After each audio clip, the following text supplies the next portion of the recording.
there, this is Amanda Frankel with Our Crafty Playdate, and this is actually a funny story.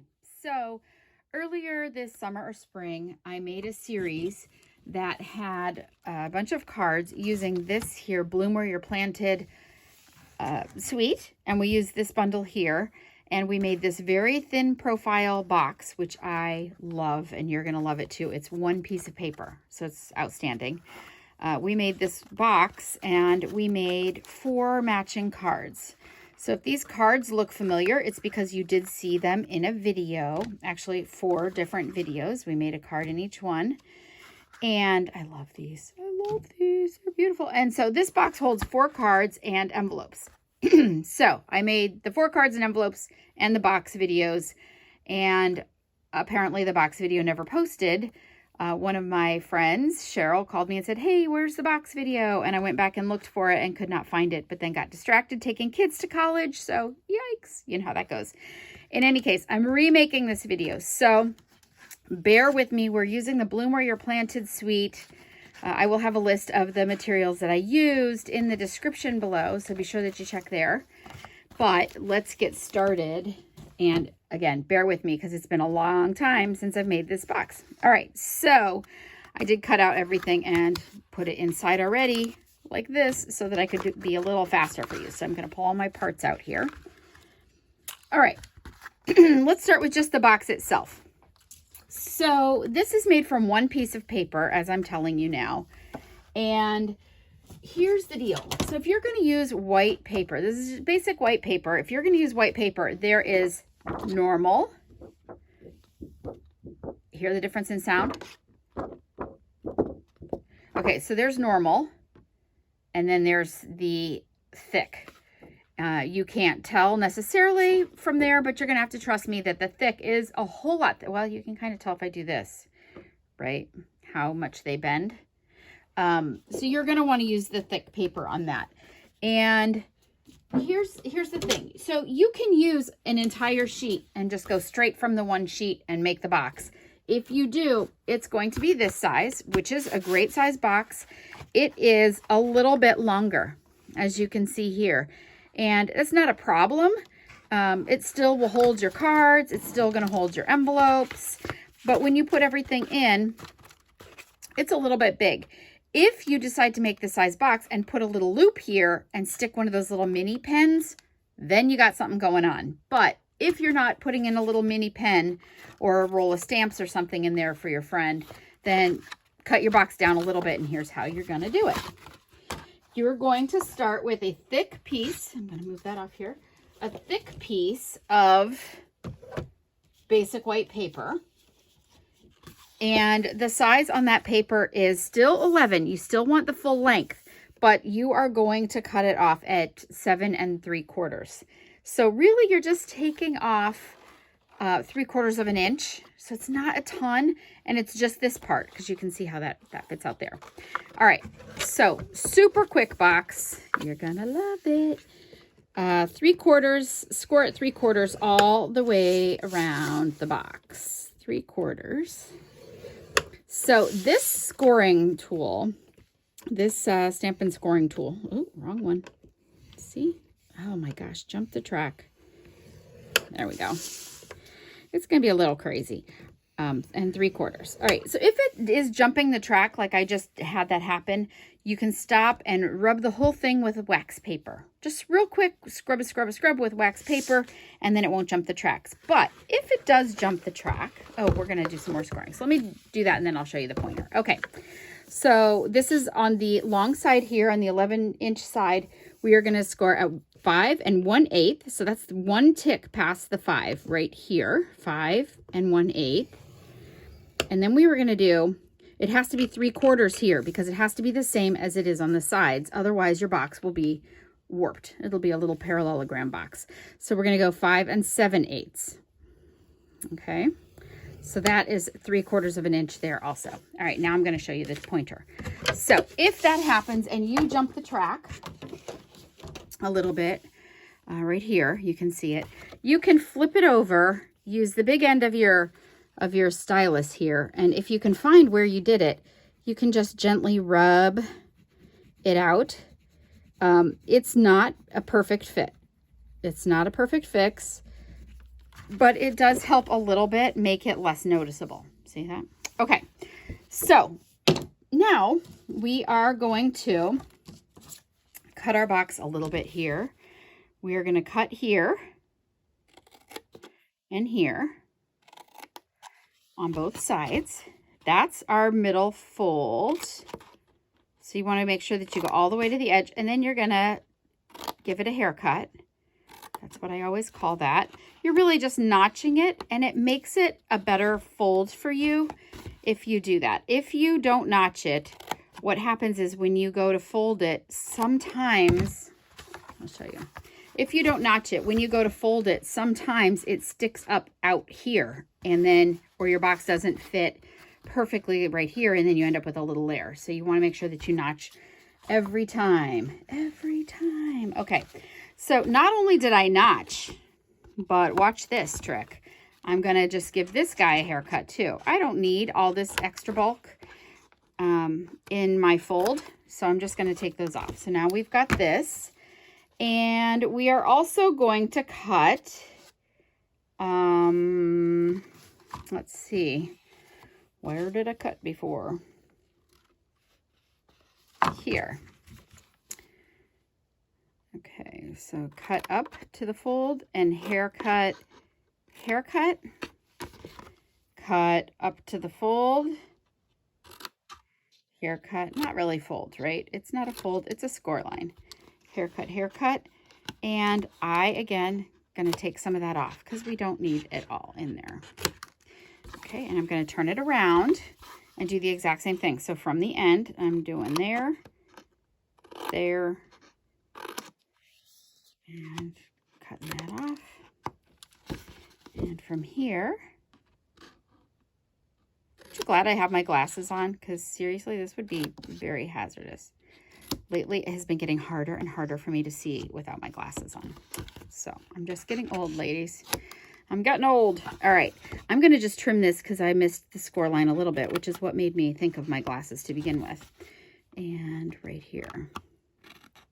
Okay, this is it for your box. Seriously, that's it. A lot of garbage. Okay, so let's get our bone folder. You absolutely need a bone folder for this. And you want to fold toward your, so if the dent, see this is a bump and the dent, you want to fold with dent side up. Okay, so dent side up, I'm going to just reinforce all of these score lines here.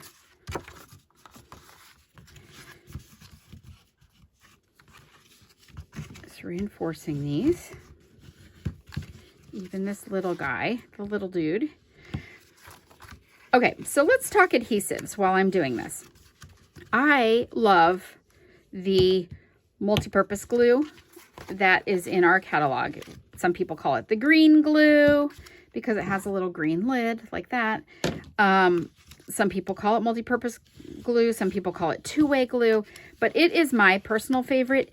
If you are really partial to using tape runners and you don't like to use liquid glue, because some people don't, it does have a little bit of latex in it. I am super allergic to latex though, and it does not bother me. I'm not saying it wouldn't bother you, but it does have a tiny bit of latex in it. I missed this score line just a tiny bit too. That's what I get for being quick and dirty. All right, so now we need to fold this up. You are only going to fold up your bottom of your box first, okay? So you're only going to fold up and glue the bottom of your box. You don't want to do anything else yet. So let's just call this the bottom. Where's our mistake? Where's our little score mistake? There. So let's call this the bottom. Yeah, baby. Okay, so we're going to glue this guy up. So again, I like the liquid glue. This one will probably be clogged. Oh no, it didn't. See? All right, so you don't need that much here to get this to stick. It's a really strong bond. But if you are partial to the tape runners, don't use just our standard tape runner. Use the strong one. So there's one that's called a plus, and you should use that one because it is just that much stronger. Now see, if I hadn't gone back and trimmed that, when I would fold these areas right here, it might stick up on the edges here. But it's not gonna right now because Clean living, ladies, clean living. Okay, and I'm going to do this flap too, because I'm making just this bottom box first. I'll show you why in a minute. All right. So bottom box, see if I miss that area, see what happens there? Let's just trim that again.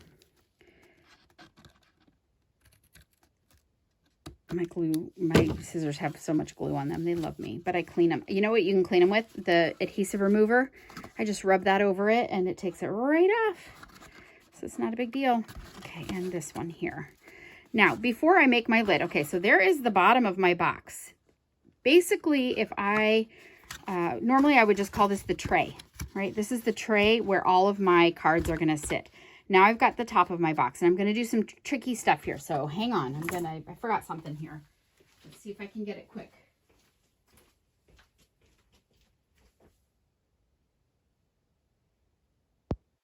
Not so quick. Not so quick, sorry. Okay. I wanted to make a little hole punch, and all I could find was an old hole punch that's bigger. But if you make a little thumb hole right here, it does make it a little easier to open your box. And the way you do that is you just take a circle punch, usually one that's smaller than the one I've got in my hand. You kind of center it in the middle, punch that out, and it's going to leave a little thumb hole. And it just makes it easier to get things out of your box. Okay, so that is the first thing we're going to do. The next thing that we are going to do on here is we are going to cut angles here. And you do not need to measure these. You absolutely can eyeball them. Don't freak yourself out that they're not perfectly even. Nobody can see both sides of the box at the same time. They can't see this side and this side at the same time. If you make yourself too crazy, it's like cutting your own bangs, and you'll just go from one side to the other, trimming, then trimming, then trimming, and suddenly you've got these crazy bangs that are sticking straight out from the middle of your forehead. Okay, that is it for the box. Let's glue the top together. Top together. And you can see that went together so fast. All right, normally I don't make a box in space. If you've been in my classes, you've heard me say that. Don't make a box in space. Put it down on something. It just gives you a better square. But I'm making it in space today. Okay. So now when you close this box, the reason that we cut off those sides is so that this part doesn't get super bent. Because if you open, close your box, this side is going to start catching here. Okay, so you would need to notch that. And there you go. That is all she wrote about that box. Isn't that brilliant? I think that's brilliant. Okay, now let's decorate our box here. I've got all kinds of stuff here to decorate with. I have a piece of Cajun Craze. That is this piece right here. And the piece that I'm using is 5.5 by 3.5. It's going to go on here, but it's going to be popped up so that I can get this ribbon underneath here. Okay, so we're going to just set that aside. The next piece that we're doing is just going to be slightly smaller. I wanted a larger rim around there than I had before. So this piece is 5.25 by 3. And this does not have to be the thick cardstock. Okay, this can just be your regular basic white because it's not a box. It doesn't have to have a lot of extra added strength. It's going to be supported a lot by the lid of your box. So we're just going to kind of center that on there. Good. I am using the, I don't know, it might be called Bricks and Mortar. I'm not sure. Embossing folder, but it is in our current catalog. And I love it because it has some bricks stick out a little bit, just like they would on a real wall. So I think that's very fun. The next thing is this is 2 5/8 by 3/4. And that's going to go on here just for our sentiment. It might be a little longer. These, by the way, don't need to be precisely what I measure. And this is just slightly smaller. They don't have to be the same size as mine. They just have to fit your own sentiment that you're going to use. But I am using the Plentiful Plants. And I was using To a Dear Friend on this one, but I think I'm just going to do a thank you on here. Another cool thing that they've done is they've printed the stamps on the inside of the box. So you used to keep them in here, but you couldn't tell if you were missing one. See, am I missing one? I'm missing actually two, one here and one here.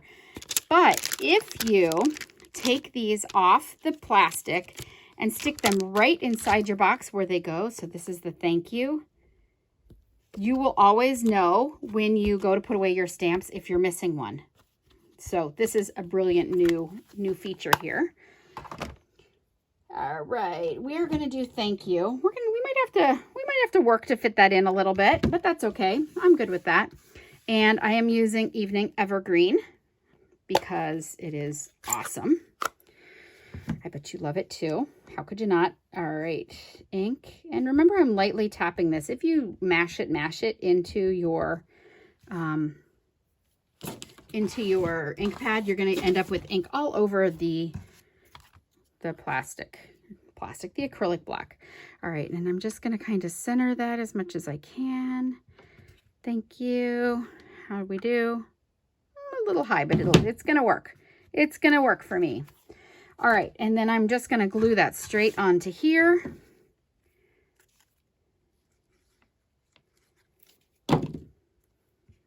Right there. And the thing I like about liquid glue is I had it a little off to the left and I was able to just wiggle it into the right spot. I'm going to close this because otherwise I'll get my hand in it. All right, let's see. So I did some different pots. All these pot dies are in the same die set as the plant things, but I decided to do some different little pots. So I am using these. I am going to, and here are my pots. I will write the name of this paper in here, but it's like a shimmer paper for the in colors, and it's got just a little bit of shine sparkle to it, and I love that. Love that. All right, so let's use big dimensional for this. No, little dimensional is better. Okay, I am going to put the shiny side up against my pot like this, and then just flip it over. And that's where my dimensional is going to go. And it is going to hold my pot in place on my card. And it's also holding the plant onto my pot. See that? Okay, and we're going to do one right about here. Ooh, make it kind of straight so it doesn't look like it's tipping. It's going to spill my plant. And then again, shiny side toward me. Put it on my pot. Isn't that gorgeous? Flip it over. Flip it over. Take a baby dimensional, or two, as the case may be. Split the difference of the plant and the pot. So you're catching both. You're catching the top of you're catching the bottom of the plant onto the pot. Okay, and this is going to go up here. Great. This is going to be on dimensionals. These I will use big ones for because I want to give it some support. So I'm going to use 3. Good. Okay, and then I am going to throw those off carelessly to the side like that. Oh, it got landed right on my pretty box. Okay, and that's going to go right there. This is going to go on here. Now, I'm going to pop this up on dimensionals, but here's the thing. I want my ribbon, and this is about 16, I would say about 18 inches of ribbon. I am going to want my ribbon to be through here, and I want it to be able to slide my ribbon. So I am going to pop this up, but I need to leave a channel in the middle for the ribbon to go through. So I'm going to use my big dimensionals, and I'm going to use the edges. These are the edges. So this is just a sheet of dimensionals that I've cut in half, but I'm going to use the edges right here with the straight side toward the middle. You can use every part of your dimensionals. It's the bomb. It's the best. And it doesn't matter if it's perfectly straight or not. It's just a channel for where my ribbon can go through. And now I'm going to, it also is popping it up, right? So it's popping it up, giving a little support, but it's also holding my ribbon from sliding up or down. It's going to keep it right through the center of the box. Good. All right, let's get all these off here. If you have a hard time getting these off, you just push it down on them with your fingernail. I used to have beautiful fingernails. I don't know if you remember my old videos, but I have just beat on them. We've been moving kids in to colleges, 2 different colleges. That is like a whole nother story, let me tell you. And then we still have 2 kids at home, but we're trying to do fun things. So we've gone zip lining, and we've gone to ropes courses, and we spent this last weekend kayaking. You can see that little boo-boo there. So my hands and my nails have just been beat on, and I'm just going to be okay with it. Okay, so there's my channel. See it? I'm going to stick that on here kind of centered. Good. And then when I want to put my ribbon through, I know my channel, I can look through here, but it's right about here. And my ribbon is just going to, I'm just going to feed it right through there. And it's not going to stick anywhere because I did the flat sides toward the ribbon. And then look, it can't go up too high, can't go down too high. It's going to stay in place. And that is it for the box. So again, I'm sorry about the delay on this. Go back and find the videos that I made before for all these beautiful cards. And in the description, it has everything you need. This is all current from the current catalog. So everything you need is listed in those videos. I will list the stuff you need for the box in this video. I would have plenty of room for my envelopes also. Fits perfectly. I pull this around and tie it. And that is all she wrote. So thank you so much for being patient. And Cheryl, I hope that helps you with the box. And I'm sorry. You know me, so you understand the crazy time that it's been. But that is everything. You are all set. Thank you so much for stopping by. Again, this is the Bloom Where You're Planted Suite, the Plentiful Plants bundle that I have used today. Thank you so much for stopping by. Have a great day. If you don't have a Stampin' Up! Demonstrator, I would love to be yours. Click on the link below, and it will take you straight to my website, to the exact item that you've clicked on, help you find it. Thanks so much. Bye-bye.